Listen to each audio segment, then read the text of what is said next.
The Galactic Military Academy on Nexus Prime had seen many species walk through its halls over the past 3 centuries.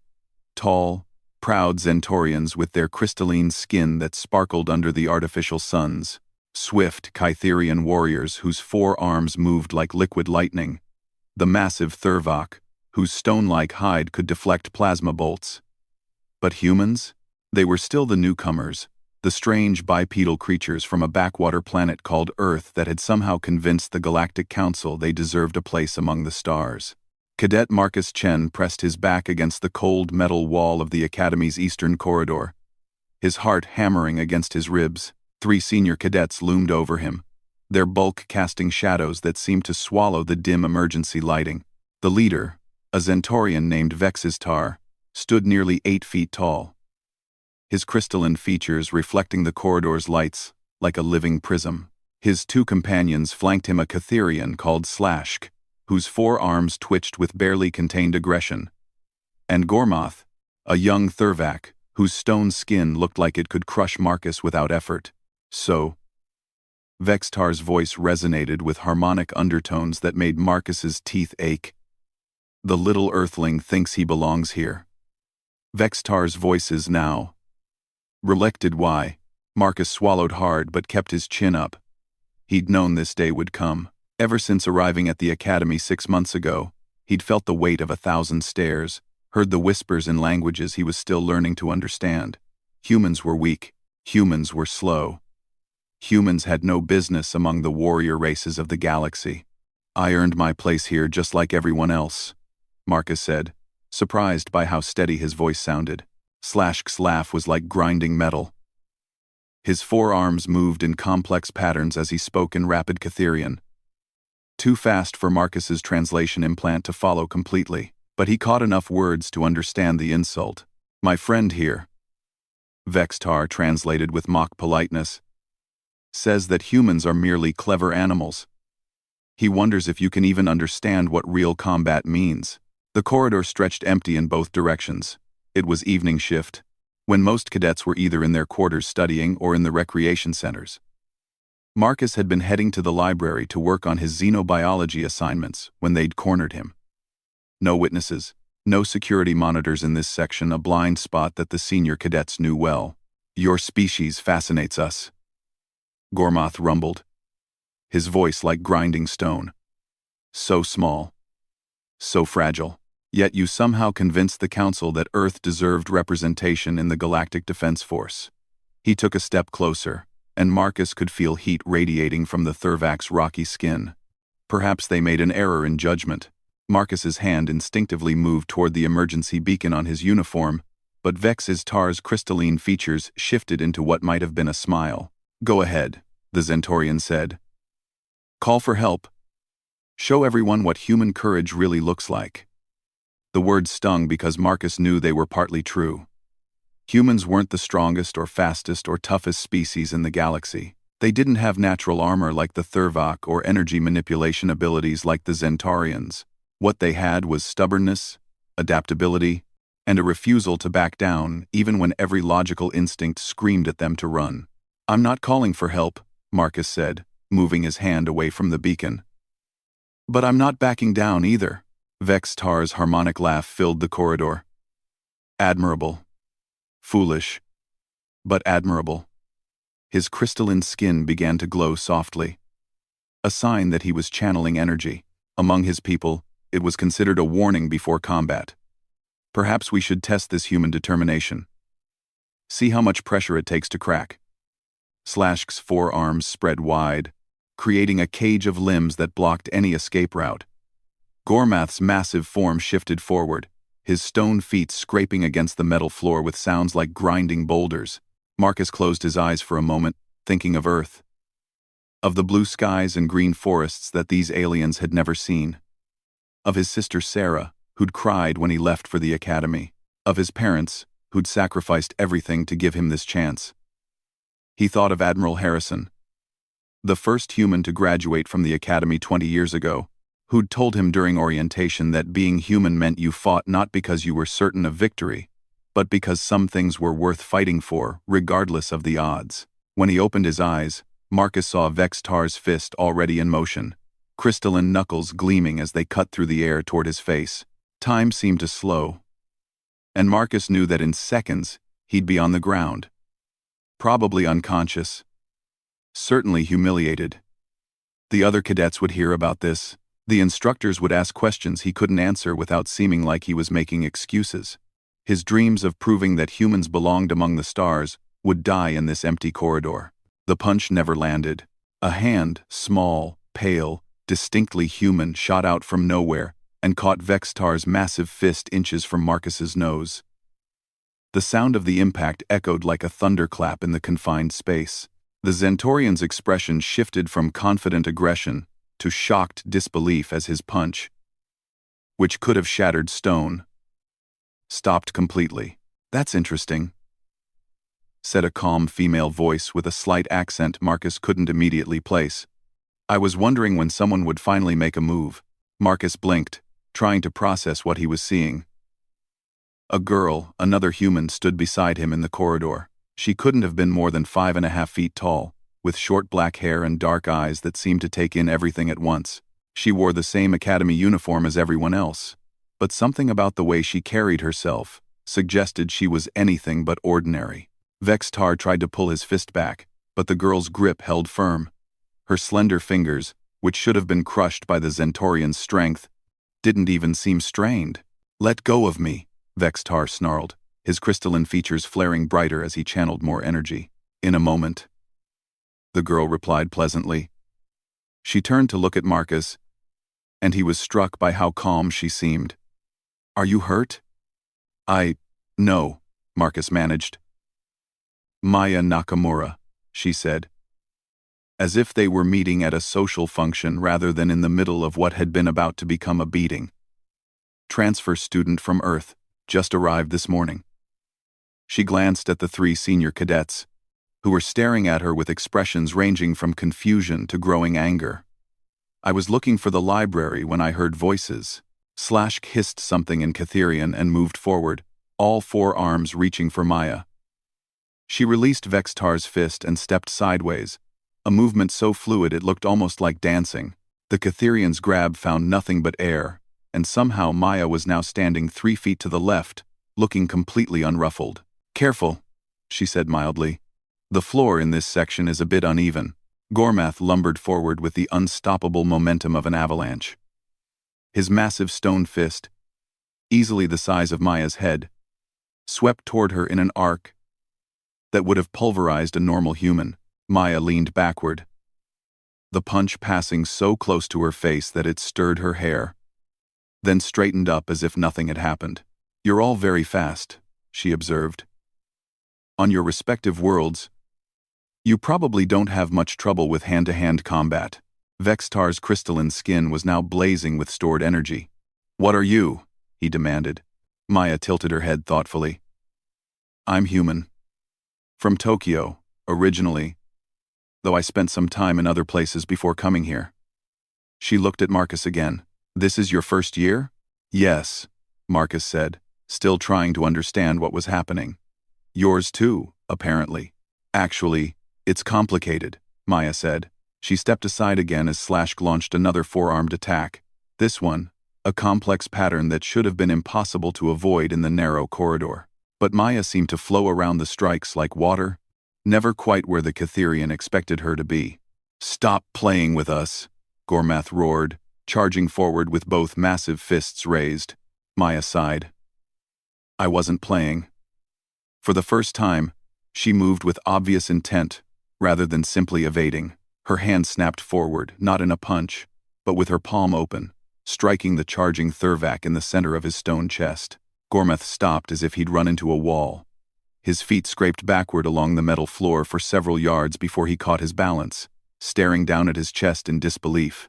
A spiderweb of cracks spread across his stone skin from the point of impact. "That's not possible," he whispered. "It's not that impressive," Maya said. "Thurvak skin is incredibly strong, but it's also brittle in the right circumstances. Hit the correct resonance frequency, and even stone will crack." Vextar and Slash exchanged glances. Marcus could see them reassessing the situation. Whatever they'd expected when they cornered him, it certainly hadn't involved a small human girl who could stop their attacks without apparent effort. "Who trained you?" Vextar asked, his voice losing some of its harmonic arrogance. "Various people," Maya said vaguely. "I learned from Zentorian energy masters on Keth Prime. Studied movement arts with the Catherians on their moon colonies. Spent time with Thurvac stone shapers in the asteroid belt." She paused. "And some other places that aren't on the standard star charts." Marcus felt his mouth drop open. The places she was mentioning weren't just foreign worlds, they were legendary training grounds that few outsiders ever saw. The Zentorian energy masters were notoriously selective, accepting perhaps one student every few decades. The Catherian movement arts were considered sacred, rarely taught even to other Catherians. "That's impossible," Slashk said in accented standard. "No human has ever been accepted by the energy masters." Maya shrugged. "I had good recommendations." She looked at the 3 senior cadets with what might have been sympathy. "Look, I don't want to fight you. You're clearly skilled, and under normal circumstances, any one of you could probably handle a dozen baseline humans without breaking a sweat. But Marcus here isn't your enemy. He's your classmate. Maybe instead of trying to pound him into the deck plating, you could try treating him like a fellow cadet?" "He's weak," Gormeth said, though his tone was less certain than before. "His species is weak. They don't belong among warriors." "That's interesting," Maya said. "What's your definition of strength, physical power?" Vextar answered immediately. "Combat ability. The capacity to strike down your enemies." Maya nodded thoughtfully. "Those are useful traits. But what about the strength to keep going when everything seems hopeless? The ability to find solutions that no one else has thought of? The courage to stand up for what's right even when you're outmatched?" She gestured to Marcus. He was about to take a beating from 3 opponents who outweigh him by a factor of 10, and he didn't call for help or run away. How is that not strength? Slashk's 4 arms moved in agitated patterns. "Humans have no natural weapons, no armor, no energy manipulation abilities." "True." Maya agreed. "We're not particularly fast or strong or tough compared to most galactic species, but we have other advantages." Her dark eyes seemed to glitter with hidden amusement. "For instance, we're extremely good at learning from other species. We adapt, we improvise, we refuse to stay down when we're beaten." She took a step forward, and all 3 senior cadets instinctively stepped back. "More importantly," Maya continued, "we're pack hunters. Humans work together in ways that most species don't. When you threaten one of us, you're not just fighting that individual, you're declaring war on all of us." Her voice remained conversational, but something in her tone made the temperature in the corridor seem to drop. "And we are very good at war." The silence stretched for several long moments. Marcus could hear his own heartbeat and the distant hum of the Academy's environmental systems. Finally, Vexistar's crystalline skin began to dim as he let his stored energy dissipate. "This isn't over," he said, but the threat sounded half-hearted. "I hope it is," Maya replied.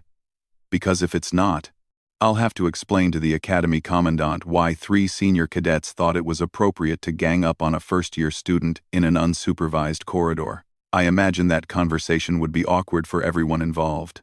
Gormoth looked down at the cracks in his stone chest, then at Maya's small, seemingly harmless form. "How?" he asked quietly. Maya's expression softened slightly. 23 years of training. Starting when I was 5 years old, 12 different worlds, 47 different martial arts, and more teachers than I can count. Plus genetics, luck, and a really good memory for resonance frequencies. She paused. Also, humans from Earth have one advantage that most galaxy species don't think about. "What's that?" Marcus asked. Maya's smile was sharp enough to cut steel. "We evolved on a death world. Everything on Earth is trying to kill you. The weather, the animals, the plants, sometimes even the rocks. Humans who survived long enough to reach the stars are the descendants of the most adaptable, most stubbornly persistent predators our planet ever produced. She looked at the three senior cadets. You're all from civilized worlds with carefully controlled environments. Earth is still wild. It makes a difference. Vextar straightened to his full height, his crystalline features rigid with offended pride. You think your primitive world makes you superior? Not superior, Maya said, just different. You're stronger, faster, and tougher than I am. But I grew up in a place where the tiniest mistake could kill you, where the weather could change from pleasant to lethal in minutes, where every shadow might hide something with teeth. It teaches you to pay attention, to think quickly, to never give up. She gestured to Marcus. He's probably never been in a real fight in his life. But when cornered by three opponents who could kill him without effort, he didn't break. That's Earthborn human stubbornness. It served our species well. Slashk's arms moved in what Marcus was beginning to recognize as nervous patterns. The instructors will hear about this. Probably, Maya agreed, though I suspect they'll be more interested in why three senior cadets were harassing a first year than in how the situation was resolved. She looked at each of them in turn. Unless, of course, this was some kind of unofficial initiation that I misunderstood. The three aliens exchanged glances again. Marcus could see them weighing their options. Report the incident and face questions about their behavior. Or let it slide and hope the humans kept quiet. Perhaps, Vextar said slowly, there was a misunderstanding. Misunderstandings happen, Maya said agreeably. Especially when different species are learning to work together. She extended her hand toward the Zentaurian. Maya, Nakamura, I look forward to training with all of you. Vextar stared at her outstretched hand for a long moment, then carefully shook it. Vextar of the Fourth Crystal House. He glanced at Marcus. Perhaps humans are more complex than I initially calculated. Gormath touched the cracks in his chest again, then nodded to Maya with what might have been respect. I would like to learn more about resonance frequencies. Happy to help, Maya said. The physics are actually pretty straightforward once you understand the mathematical relationships. Slashk's forearms moved in patterns that Marcus's translator tagged as confused but non-hostile. You fought like a Catherian, he said. But different. Stranger. I learned from Master Vithak on Kirinos Station, Maya said. She taught me that movement is like water, it flows around obstacles rather than trying to break through them.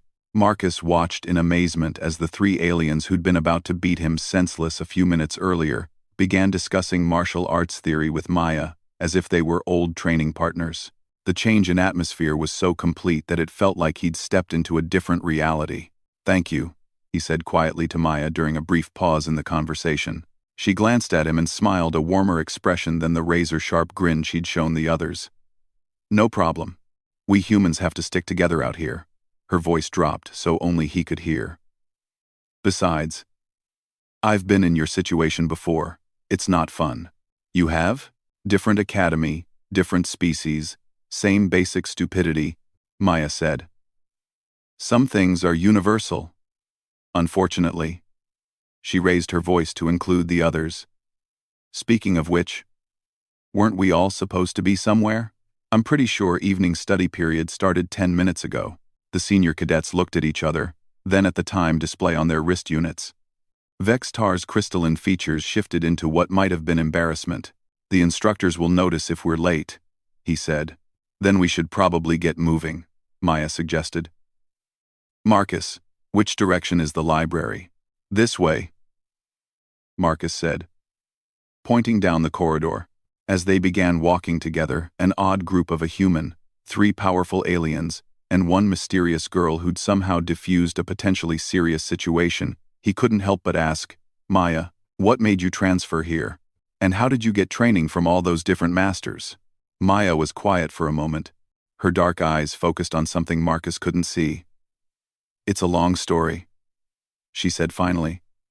Maybe I'll tell you sometime when we're not likely to be interrupted. As they walked through the academy's corridors, Marcus noticed other cadets stepping aside to let them pass.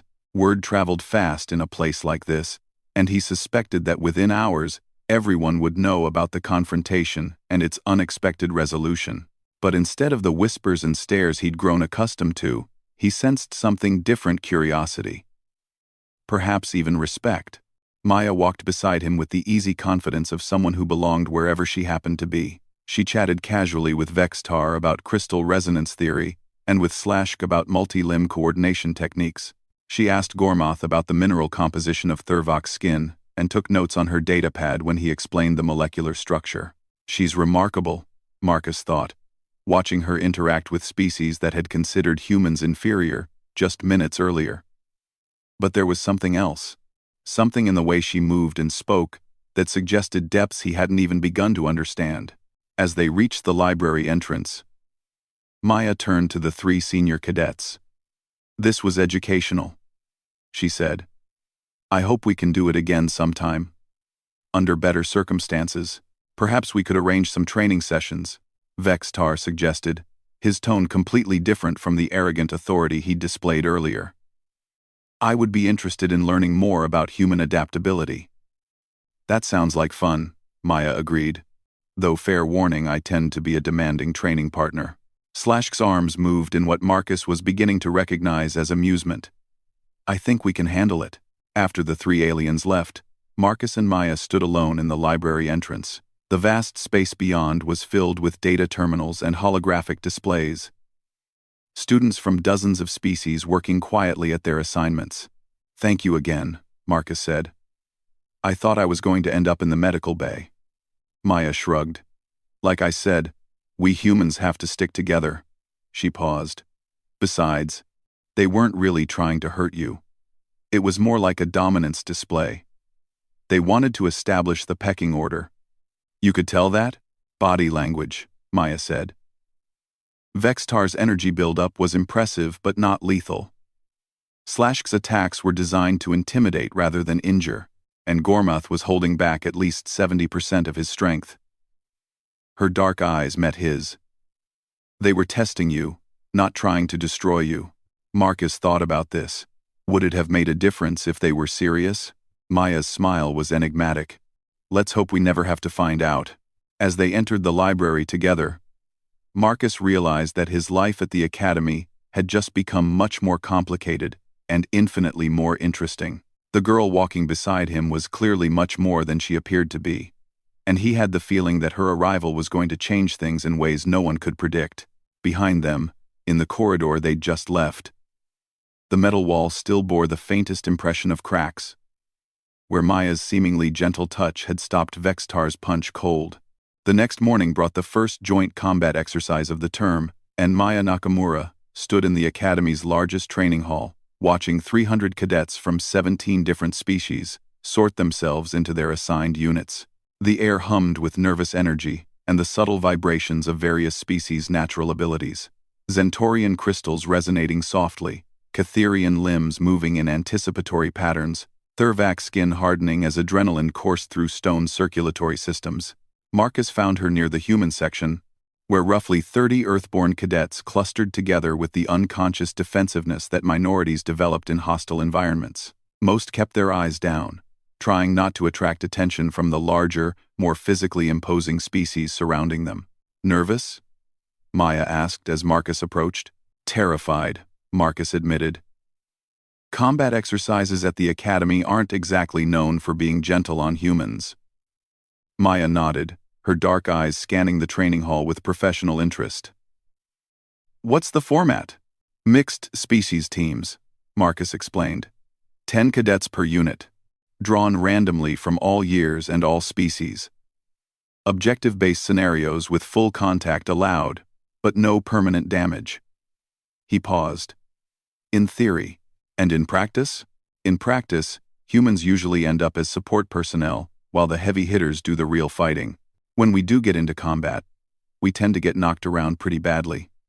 Marcus watched a group of senior Thurvak cadets demonstrating grappling techniques that involved literally throwing each other across the room. "Some species are just built for this kind of thing." Maya's expression remained thoughtful. "What about strategy, tactics, coordination? Those matter too. But raw physical capability tends to win most of the exercises. Hard to outthink someone who can punch through armor plating." Also, before Maya could respond, the training hall's speakers crackled to life with the commanding voice of Instructor Kalareth, a retired Vorthan general whose 8-tentacle body was covered in scars from a dozen major conflicts. Cadets, today's exercise will test your ability to operate as cohesive units under battlefield conditions. You will be divided into 30 teams of 10 members each. Team assignments are non-negotiable and final. A holographic display materialized in the center of the hall, showing team rosters. Marcus quickly scanned the list, looking for his name. When he found it, his stomach dropped. Team 7, he read aloud. Marcus Chen. Human. Maya Nakamura. Human. He continued reading, his voice getting quieter with each name. Vextar. Zentorian. Kytherian. Gormeth. Thurvak. Maya raised an eyebrow. Interesting coincidence. There are no coincidences at the academy, Marcus said grimly. The instructors know exactly what happened yesterday. This is either a test or punishment. The rest of their team roster included Zarathos, a serpentine Nagan with venomous fangs and optical camouflage. Thyron, a massive Korath, whose species was known for their berserker rages. Pelnara, an ethereal Astrid, whose people could briefly phase out of physical reality. Corvex, a cybernetically enhanced machina, whose mechanical body could interface directly with technology. And Drex, a volatile Pyrian whose internal fusion reactions made him a walking energy weapon. 10 species, Maya observed, including the 5 most physically powerful races in the galaxy. She glanced at Marcus. This should be educational. Instructor Calareth's tentacles writhed as she continued the briefing. Today's scenario is planetary assault. Each team will attempt to capture and hold a fortified position while defending against enemy attacks. The exercise area includes urban terrain, wilderness, and underground tunnel systems. Full sensor networks will monitor all activities. The holographic display shifted to show a 3-dimensional map of the training area, a complex environment roughly the size of a small city, filled with buildings, forests, caves, and artificial obstacles. Victory conditions are simple, Calareth announced. Hold your assigned objective for 1 full hour while preventing enemy teams from capturing their own objectives. Teams that lose their position are eliminated. Teams that fail to work cohesively will find themselves at a severe disadvantage. As Team 7 gathered in their designated staging area, Marcus could feel the tension crackling between his teammates. Vextar stood with his crystalline arms crossed. His expression, unreadable. Slashk's 4 limbs twitched with barely contained energy. Gormoth's stone skin had taken on a darker hue, indicating elevated stress levels. The other team members were equally imposing. Zarathos coiled and uncoiled her serpentine lower body, occasionally flickering in and out of visibility as her camouflage reflexes activated. Thyron's massive frame radiated barely controlled aggression, his thick hide showing the ritual scars that marked him as a proven warrior among his people.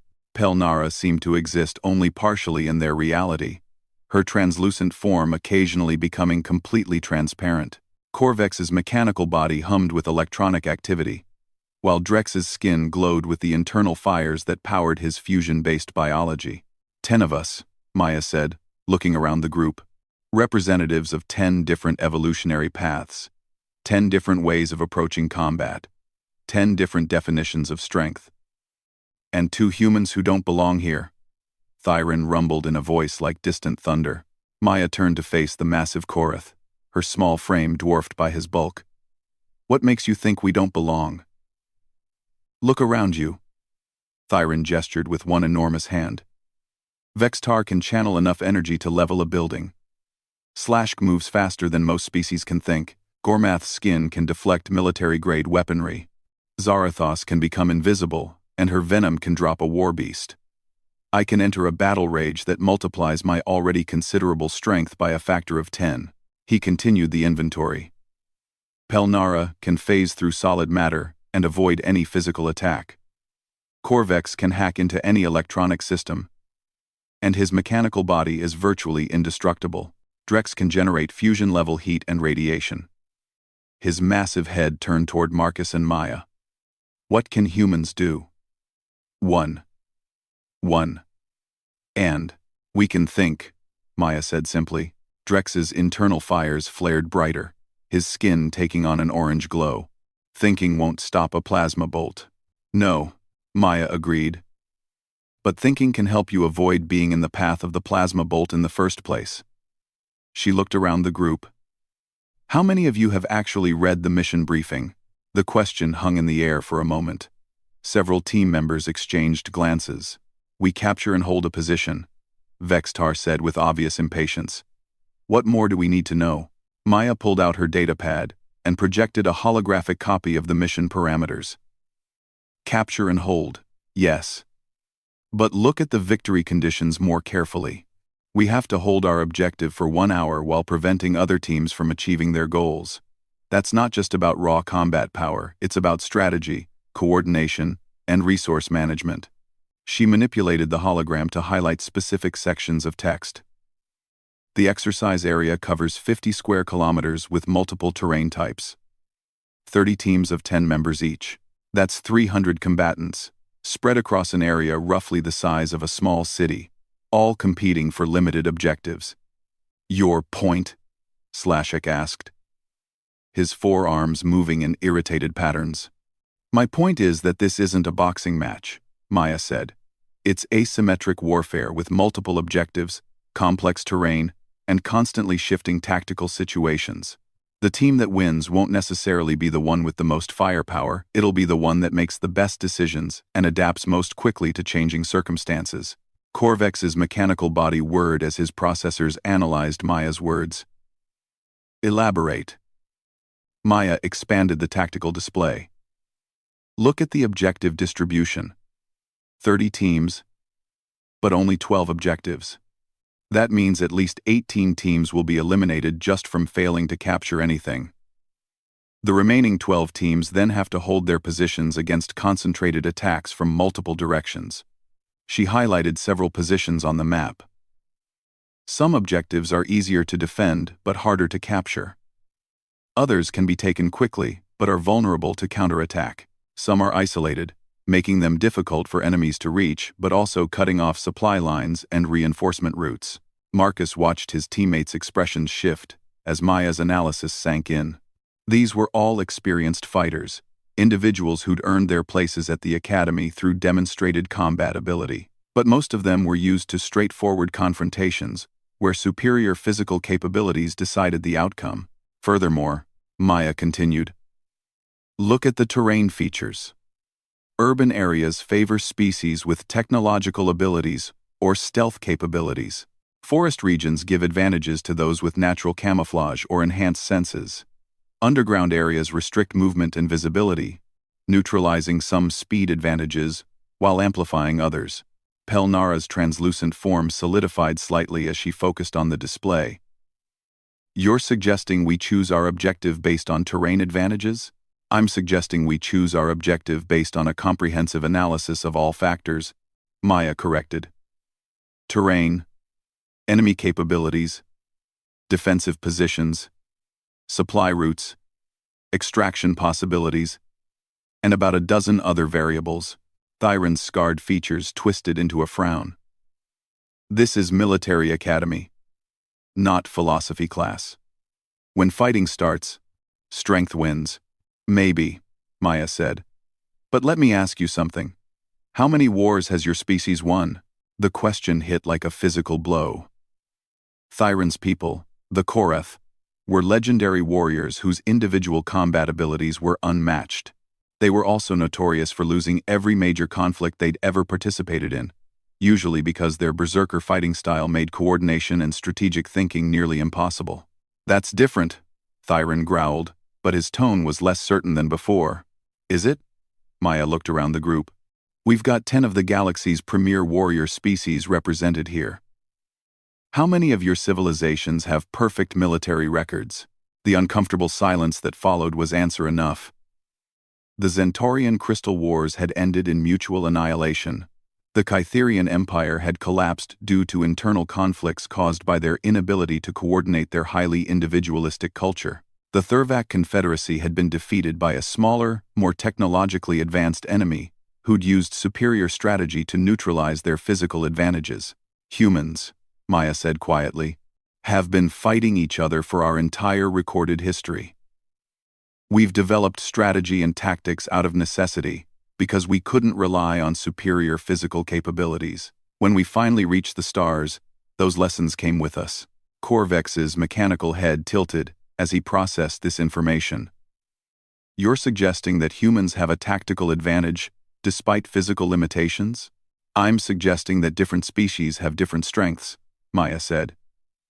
Your mechanical body gives you computational abilities that none of us can match. Pelnara's phasing ability makes her the perfect scout and infiltrator. Thyron's battle rage could break through defenses that would stop an entire platoon. She gestured to Marcus. Humans aren't the strongest or fastest or toughest species here. But we're excellent at seeing patterns, adapting to new situations, and coordinating complex group activities. Those skills become more valuable as situations become more complex. Vex's Tar's crystalline features had been growing brighter as he thought through Maya's words. You have a specific plan. I have the beginning of a plan, Maya corrected. But it only works if everyone contributes their unique capabilities. She looked at each team member in turn. I can analyze terrain and suggest tactics, but I can't phase through walls like Pelnara, or hack enemy systems like Corvex, or generate the kind of firepower that Drex brings to the table. Zarathos's serpentine form rippled as she shifted position. What do you propose? Her voice carried the subtle hiss that made many species instinctively nervous. Maya manipulated the holographic display again, zooming in on a specific section of the map. Objective 7 sits at the intersection of urban and forest terrain, roughly equidistant from 4 other objectives. It's defensible but not isolated. Valuable, but not obvious. Why that one? Marcus asked. Because it's the kind of target that other teams will underestimate, Maya explained. Most will go for either the easiest captures or the most valuable positions. Objective 7 looks moderate in both categories, which means we're less likely to face immediate heavy resistance. She highlighted several tactical features around the position. But look more carefully. It sits on high ground with excellent sight lines in 3 directions. The approach routes can be easily monitored and defended. There are multiple fallback positions if we need to conduct a fighting withdrawal. And most importantly, it's positioned to interfere with enemy movement between the northern and southern sectors of the map. Meaning? Slash gasped. Meaning we can force other teams to either fight through us or take longer routes to reach their objectives. Maya said. We become a strategic choke point that affects the entire tactical situation. Gormath's stone features arranged themselves into what might have been thoughtfulness. You want to make us a target. Gormath's stone feature. You want to make us a target. I want to make us a problem that other teams can't ignore, Maya corrected. There's a difference. A target gets attacked by everyone at once. A strategic problem gets approached cautiously, because rushing in leads to casualties. Drex's internal fires dimmed slightly as he considered this. And how do we avoid being overrun by superior numbers? Maya's smile was sharp. By making sure we're not fighting fair. She manipulated the display to show movement routes and timing sequences. We don't hold the position like a traditional fortification. We use it as a base for mobile operations that disrupt enemy plans and force them to respond to our actions, rather than pursuing their own objectives. Elaborate, Corvex requested, his mechanical voice showing increased interest. Pelnara scouts enemy positions and movements while remaining undetected. Corvex hacks into their communications and sensor networks, feeding us intelligence while disrupting their coordination. Zarathos uses her camouflage to set up ambush positions along key approach routes. Maya continued outlining her tactical concept. Thyron, Drex, and Gormath form our heavy assault element for direct confrontations. Vex's Tar provides long-range energy support and communication jamming. Slash serves as rapid response, moving quickly between crisis points. And the humans? Thyron asked, with something that might have been growing respect. Marcus coordinates information flow and maintains tactical awareness of the overall situation. Maya said, I serve as mobile command element, moving between team members to adjust plans as situations develop. She paused, looking around the group. But none of this works if we approach it like 10 individuals who happen to be standing near each other. We have to function as a genuine team, using each person's strengths to cover for everyone else's weaknesses. The exercise timer showed 15 minutes until deployment. Around them, other teams were engaged in their own planning sessions, most of which seemed to involve a lot of shouting and posturing, as different species tried to establish dominance hierarchies. Your plan has merit, Vextar said slowly, but it requires a level of coordination that most species find difficult. Humans are good at coordination, Marcus said, surprising himself by speaking up. It's one of the things we do well. Maya's right about our evolutionary background. We survived by working together. And if the plan fails, gasped.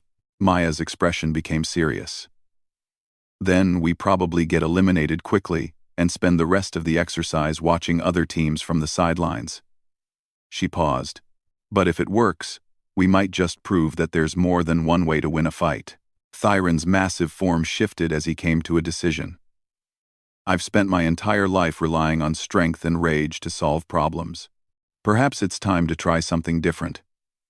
He looked at Maya with what might have been the beginning of respect. I'll follow your lead. Small human. One by one, the other team members indicated their agreement. Some seemed more convinced than others, but all recognized that Maya's approach offered something their individual capabilities couldn't provide, a way to be more than the sum of their parts. As the deployment timer reached 0, Team 7 moved toward their insertion point with a sense of unity that had been completely absent 30 minutes earlier. They moved like a coordinated unit rather than a collection of individuals, each member understanding their role in the larger tactical picture. Maya walked beside Marcus as they approached the transport that would carry them to the exercise area. Still terrified? She asked quietly. Marcus considered the question. Yes, he said finally. But it's a different kind of terror. Before, I was afraid of being crushed by forces I couldn't control. Now I'm afraid of letting down teammates who actually believe we can win. Maya nodded approvingly. That's exactly the right kind of fear. As their transport lifted off, carrying them toward a battlefield where 300 of the galaxy's most dangerous young warriors would test their skills against each other, Marcus realized that something fundamental had changed in the last day. For the first time since arriving at the academy, he felt like he belonged on the same field as aliens who could bench press hover cars and channel energy that could melt steel. It wasn't because he'd suddenly become stronger, or faster, or tougher. It was because he'd found teammates who understood that winning wasn't always about being the biggest predator in the jungle. Sometimes, it was about being the smartest pack. The transport touched down at the edge of a sprawling urban area that looked like it had been designed by someone with a sadistic sense of humor. Buildings rose at impossible angles, connected by bridges and walkways that seemed to defy gravity. Streets twisted back on themselves in patterns that hurt to look at directly. In the distance, Marcus could see the dark mass of forest terrain and the jagged peaks that marked the entrance to the underground tunnel complex. Deployment successful, the transport pilot announced. Exercise begins in 60 seconds. Good hunting, cadets. Team 7 gathered in a tight circle as Maya spread her tactical display across the ground. The holographic map updated in real time, showing the positions of other teams as they deployed across the exercise area. First priority is reaching Objective 7 before anyone else claims it, Maya said, her voice crisp and focused. Pelnera, I need you to scout the direct route. Look for ambush positions and enemy movement. Stay undetected. The ethereal Astrid nodded and began to phase out of reality, her translucent form becoming completely invisible. Her voice seemed to come from everywhere and nowhere at once. Route clear for approximately 2 kilometers. I can see 3 other teams moving toward different objectives. No immediate threats. Corvex, can you tap into the exercise monitoring network without triggering security alerts? The mechanical being's body hummed with increased activity. Affirmative. I have access to environmental sensors and basic communication channels. Security protocols are sophisticated, but not beyond my capabilities. Maya turned to Zarathos.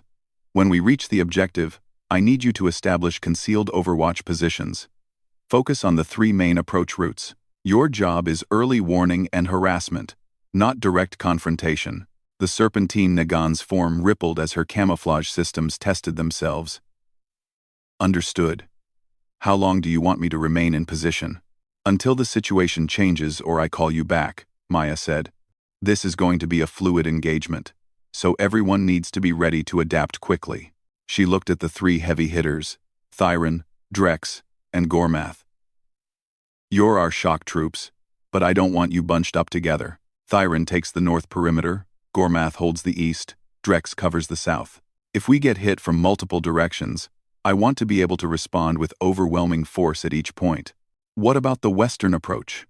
Gormath asked, his stone features showing tactical interest rather than the simple aggression Marcus had expected. That's where Vextar sets up, Maya explained. His energy abilities give him the longest range and most versatility. He can support any of the perimeter positions or engage targets at distance. And Slashk, Thyron rumbled. Mobile reserve, Maya said. His speed lets him respond to crisis points faster than anyone else. When one of our perimeter positions gets overwhelmed, and they will, he'll reinforce until we can reorganize. She turned to Marcus. You're our tactical coordinator. Monitor communications, track enemy movements, and maintain situational awareness for the whole team. I need to know what's happening everywhere, all the time. Marcus nodded, checking his communication equipment and tactical displays. For the first time since arriving at the academy, he felt like his abilities were actually useful, rather than inadequate. What about you? Corvex asked Maya. I'm the wild card, she said simply. I go where the plan breaks down, and try to keep us alive long enough to adapt. The exercise timer reached 0, and the training area came alive with the sounds of movement, as 30 teams of elite cadets began their assault on 12 heavily defended objectives. Team 7 moved through the urban terrain with surprising coordination for a group that had been complete strangers 12 hours earlier. Pelnara's scouting kept them away from enemy positions, while Corvex's electronic surveillance gave them real-time updates on the tactical situation across the entire exercise area. 14 teams have already engaged objectives, Marcus reported as they approached their target. 6 successful captures, 3 ongoing assaults, 5 teams eliminated by superior firepower. Which objectives are still open? Maya asked without breaking stride. 3, 7, 9, and 12, Marcus replied. 7 is ours, if we can reach it in the next 10 minutes. Objective 7 turned out to be a communications tower, surrounded by a complex of buildings that provided excellent defensive positions. As Maya had predicted, the location offered commanding views of the surrounding terrain, while providing multiple fallback positions and escape routes. Perfect, Maya said, as they crested the final hill. Just like the map indicated, but as they approached the objective, Pelnara's voice cut through their communications with urgent warning. Multiple contacts incoming from 3 directions. I count at least 20 hostiles, possibly more. Maya's expression didn't change, but Marcus noticed her hand move to her weapon. How long until they reach us? 5 minutes for the lead elements, 8 minutes for the main force. That's not enough time to establish our defenses, Gormath observed, his stone skin darkening with stress indicators. Then we don't try to defend, Maya said calmly. We attack first. The statement hit Team 7 like a physical blow. Attack? They were outnumbered 2-1 by forces that included some of the most physically powerful species in the galaxy. Every military doctrine Marcus had ever studied said that defensive positions were force multipliers, that you held ground rather than abandoning it for risky offensive operations. Elaborate, Vextar requested, his crystalline features showing confusion. Maya was already moving toward the communications tower, her mind clearly working through tactical calculations at superhuman speed. We're not strong enough to hold this position against determined assault by superior numbers. But we don't have to be strong enough if we can convince them not to assault in the first place. How? Thyron demanded. By demonstrating that attacking us costs more than it's worth, Maya explained. Pelnara, I need detailed intelligence on enemy composition and approach routes. Corvex, can you access the tower's communication systems? Easily, the mechanical being replied, his body interfacing directly with the tower's control panels. Excellent. Patch me into the exercise-wide communication network. Marcus watched in fascination as Maya's plan began to unfold. Within minutes, Corvex had hacked not just their communication tower, but the entire exercise monitoring system. Suddenly, Team 7 had access to real-time intelligence on every other team's position, composition, and objectives. "This is cheating," Slash protested, his forearms moving in agitated patterns. "This is asymmetric warfare," Maya corrected. "The exercise rules don't prohibit electronic warfare or intelligence gathering. They prohibit permanent damage and unsportsmanlike conduct. Everything we're doing falls within the established parameters." She began highlighting targets on the tactical display. "Look at the big picture. Team 12 is moving toward Objective 9. But they don't know that Team 15 is already there and waiting in ambush. Team 8 just captured Objective 3, but they're spread too thin to defend against the counterstrike that Team 22 is organizing." "Your point?" Drex asked, his internal fires burning brighter with anticipation. "My point is that we don't have to fight fair if we fight smart," Maya said. "Pelnara, how close can you get to Team 12's advance element without being detected? Close enough to touch them? Good. I want you to create a distraction that forces them to change course away from Objective 9. Don't engage directly.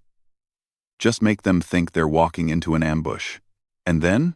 Maya's smile was sharp enough to cut vacuum.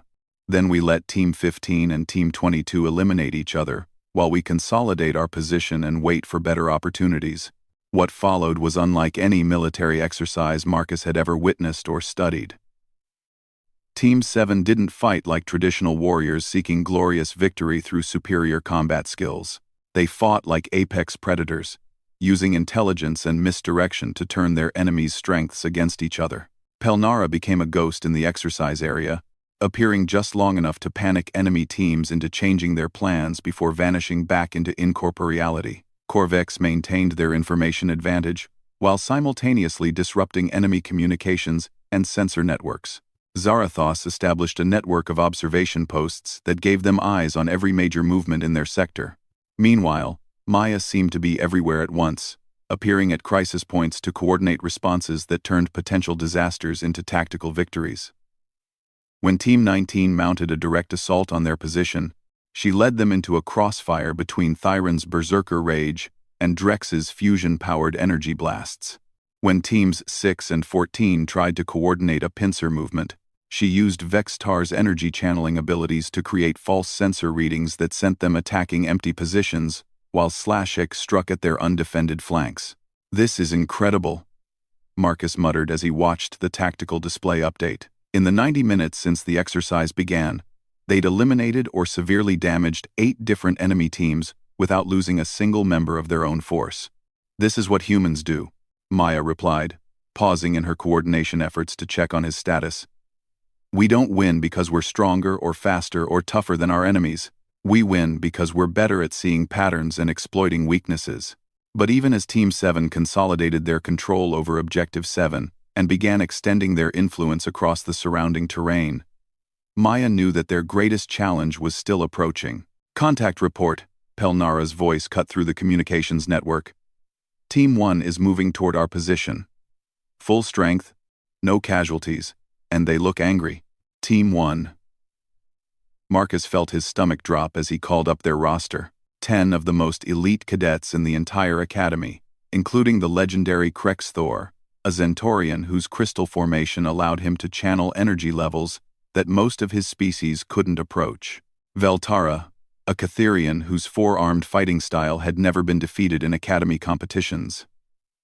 Brutal Gash, a Thurvak whose stone skin was so dense that practice weapons literally bounced off him. "They're not just strong," Marcus warned. "They're smart. Team 1 has won every major exercise for the past 3 years. Maya studied the tactical display, watching Team 1's approach with professional interest. "Then this should be educational for everyone involved. You have a plan?" Thyron asked. The massive Korath had come to rely on Maya's tactical genius over the course of the exercise, but even he seemed daunted by the approaching threat. "I have the beginning of a plan," Maya said. but it's going to require perfect coordination and a level of trust that most species find difficult to achieve. She began outlining her concept, and Marcus felt his respect for her tactical abilities reach new heights. What she was proposing wasn't just audacious, it was borderline insane. It required split-second timing, absolute faith in teammates' abilities, and the kind of coordination that most military units spent years developing. "You want us to abandon our defensive position and attack them in the open?" Gormoth asked, his stone features showing disbelief. "I want us to use their expectations against them," Maya corrected. Team 1 approaches every engagement like a traditional military operation. They analyze defenses, coordinate assault plans, and overwhelm opposition through superior firepower and tactical discipline. "Because that's how warfare works," Vextar pointed out reasonably. "Because that's how warfare worked before humans reached the stars," Maya said. "But we introduced new concepts to galactic military thinking. Concepts like asymmetric tactics, psychological warfare, and the strategic use of unpredictability." She manipulated the tactical display to show movement patterns and timing sequences. "Team 1 expects us to defend our position like rational military theorists. When they discover we've abandoned it, they'll assume we've retreated and pursue according to standard search and destroy protocols." "And when they catch us in the open?" Drex asked. Maya's smile was predatory. "They won't catch us in the open. They'll find us exactly where we want them to find us, in terrain that favors our abilities over theirs, at a time when they're extended and vulnerable." The plan she outlined was complex beyond anything Marcus had imagined possible with their mixed group of species. It required Pelnara to guide Team 1 through a specific route while remaining undetected. Corvex had to maintain communication disruption that prevented them from calling for reinforcements, while simultaneously feeding them false intelligence about Team 7's retreat. Zarathos needed to establish ambush positions that could be activated in precise sequence.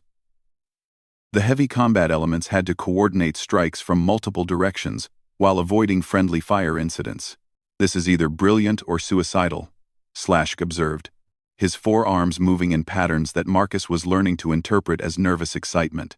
"Sometimes there's not much difference between the two," Maya agreed. "Marcus, what's our time frame?" Marcus consulted his tactical displays. "Team 1 will reach our position in 15 minutes. If we're going to implement your plan, we need to move now. Then let's move." What followed was the most intense hour of combat Marcus had ever experienced. Team 7 abandoned their secure position and melted into the complex urban terrain, using every trick of stealth and misdirection that Maya had taught them to draw their enemies into an elaborate trap. Team 1 followed exactly as Maya had predicted, their superior firepower and tactical discipline leading them step by step into terrain that neutralized their advantages while amplifying Team 7's strengths. When the final confrontation came, it wasn't the epic clash of titans that the Academy's combat simulations usually featured. Instead, it was a masterpiece of coordination that saw 10 different species working together with a unity that most military theorists considered impossible. Pelnara appeared behind Team 1's formation just long enough to panic their rear guard into exposing their flanks. Corvex's electronic warfare created false targets that drew their heavy weapons away from the real threats. Zarathos's ambush positions activated in sequence, each one forcing Team 1 to respond to new threats before they could organize effective countermeasures. Thyron's berserker charge, supported by Drex's fusion blasts and Gormath's unstoppable advance, shattered their formation, just as Vextar's energy manipulation cut their communications and blinded their sensors. Slashk moved through the chaos like liquid lightning, striking at command elements and communication nodes before vanishing back into the urban maze. And through it all, Maya coordinated the assault with the precision of a conductor leading a symphony, her voice calm and steady over the communications network as she adjusted tactics in real time to exploit every weakness and opportunity. When the exercise ended with Team 1's elimination, the training hall fell silent except for the heavy breathing of exhausted combatants and the electronic hum of monitoring equipment. Instructor Calorith's voice cut through the silence with genuine surprise. Exercise concluded. Team 7 achieves total victory with 0 casualties. Team 1 eliminated. All other teams eliminated or failed to achieve objectives. Marcus looked around at his teammates, hardly believing what they had accomplished. 10 individuals from 10 different species, most of whom had been ready to dismiss humans as weaklings 24 hours earlier, had just achieved something that military historians would probably analyze for decades. How?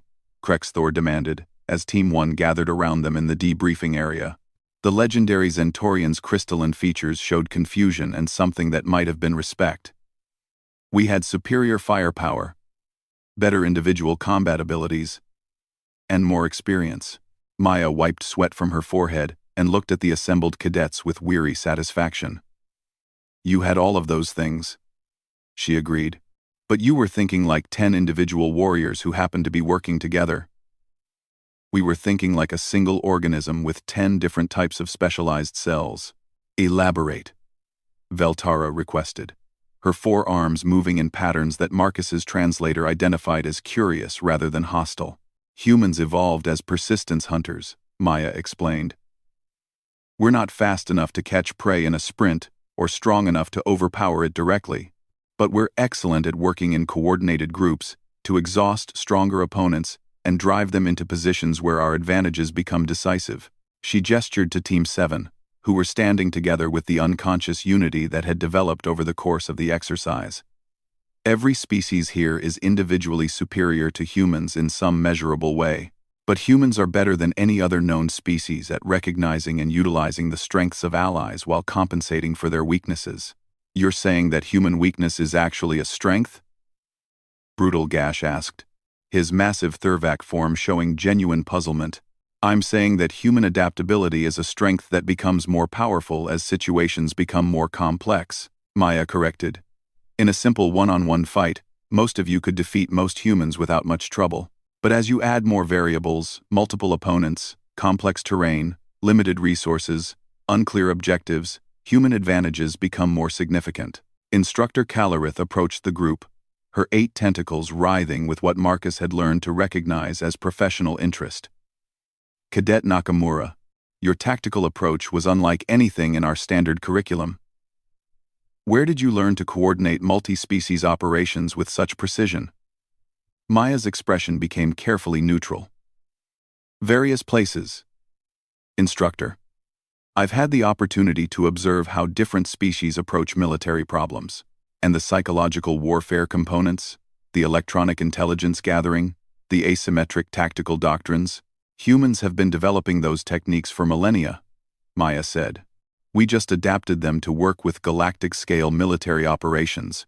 Marcus noticed that Maya was being deliberately vague about her background, but Instructor Calareth seemed satisfied with the explanation.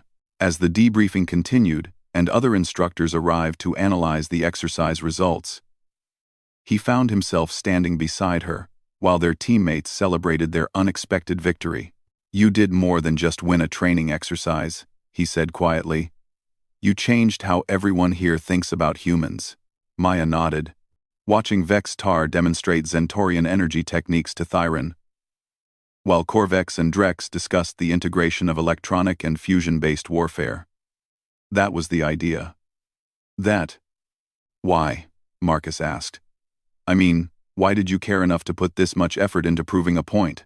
Maya was quiet for a long moment, her dark eyes focused on something Marcus couldn't see. Because humans are going to need allies in the years ahead, she said finally. The galaxy is a dangerous place, and Earth is still a newcomer, with more enemies than friends. If we're going to survive and thrive among the stars, we need to demonstrate that we're worth having as partners. And you think today accomplished that? Maya glanced around the training hall, where cadets from dozens of species were engaged in animated discussions about the tactical innovations they'd witnessed. Several groups were already trying to replicate Team 7's coordination techniques, while others debated the implications of human-led multi-species operations. Today was a good start, she said, but it's only the beginning. The real test will come when we face challenges that can't be solved with clever tactics and good teamwork. As they left the training hall together, Marcus realized that his life at the academy had fundamentally changed over the past 24 hours. He was no longer just a human trying to prove he belonged among superior alien warriors. He was part of something larger and more important, a new model for how different species could work together to achieve goals that none of them could accomplish alone. Behind them, in the training hall that had seen countless exercises over the Academy's long history, instructors were already beginning to revise their curriculum to incorporate the lessons learned from Team 7's victory. The age of individual combat supremacy was ending, replaced by something more complex and ultimately more powerful. The age of human-led integration warfare had begun, and Maya Nakamura had just fired the opening shot in a revolution that would reshape galactic military thinking for generations to come. But as Marcus would soon discover, Maya's true purpose at the Academy went far beyond proving human tactical superiority. The girl who had casually deflected attacks from 3 senior cadets and then led a mixed-species team to impossible victory was playing a much deeper game, one that would determine not just humanity's place among the stars, but the future of galactic civilization itself.